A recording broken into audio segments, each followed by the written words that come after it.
Hey everyone, today I'm going to be showing you how to maintain a remote line with a slide check. Reason for this being is if your remote line does have a slide check, the O-rings inside them do generally wear out over time. It's just something that just comes with the territory. As you use the slide check, eventually you're going to wear down those O-rings and then it's going to start leaking, and I'm going to show you how to fix that because I've encountered quite a few people over the years that basically as soon as this thing starts leaking, they just buy a new remote line. And you don't have to do that at all. It's actually really easy to fix. I'll show you first how to basically replace the O-ring in here in the collar. Super easy, don't even need to show you how to do it. You really just shove it in there. And then I'll tell you how to take off the slide check and change the O-rings in that. So the first thing I'm going to show you is how to put a new O-ring into the quick disconnect itself. Sometimes these O-rings just get blasted out if you accidentally engage the air while it's not connected to anything, or they could just wear out over time. It's pretty easy to get them back in, but it is a little bit fiddly. Now, if you have to remove it or put a new one in, a dental pick is going to be your best friend in this. It is a little fiddly, but a dental pick makes it a lot easier.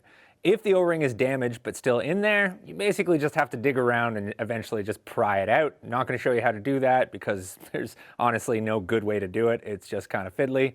But for putting a new O-ring inside there, first you're just going to shove it in. Any which way, doesn't really matter. And then you're going to take your dental pick and just kind of push it until it falls into place. It might take a little bit, but there's unfortunately no real good trick to this. You just want to fiddle around with it until it eventually gets in there. It may resist, but eventually it will go. And once you get one side in, that generally makes it a lot easier to get the rest of it in there. So the next thing I'm going to show you is how to change the O-ring on the slide check itself. And just normal wear and tear on a slide check will eventually wear out this O-ring, so you're eventually going to have to replace it, so you might as well know how to do that. And to start, you're going to need 2 wrenches, and you're just going to attach each wrench to either side of the slide check in the appropriate spot.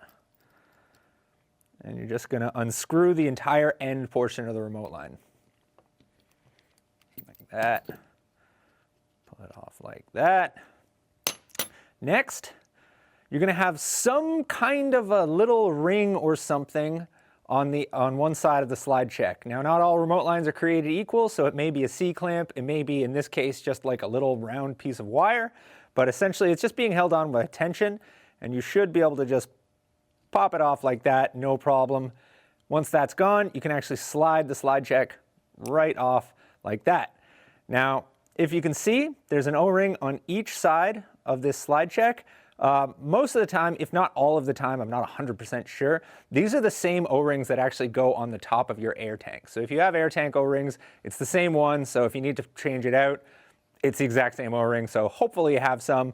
Again, your best friend in this case is going to be your dental pick, so you're going to just basically get her in there and sort of just fiddle with it awkwardly until you can get it out. And it might take a little bit, but there's not really any better way to do it.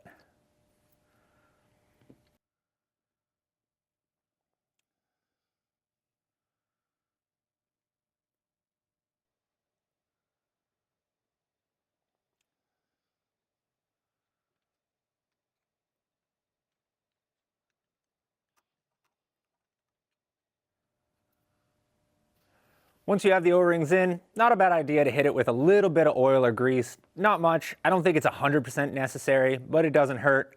And then you're just going to slide this back into place. And you're going to put your little wire ring thingy back into its groove. And then all you have to do is reattach it to the rest of the remote line. Before you do that, always a good idea, hit the threads with a little bit of Teflon tape, just so you don't get any leaks. And then you're just going to screw it back into place, making absolutely certain you're not cross-threading anything, because cross-threading is bad. Once you've got it some of the way on there, grab your wrench, and you're just going to tighten it up. Oops, wrong way.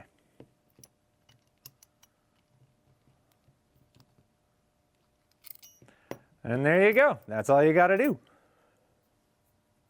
Okay, so there you have it. Not that hard, not that bad. This is generally something that you should know, because if you have a remote line with a slide check, eventually you will encounter this problem. It's just part of the natural wear and tear of the remote line, and hopefully now you know how to fix it. You don't have to just go out and buy a new remote line. So hope that was helpful. If you guys like that, like, subscribe, do all that stuff, and thanks for watching.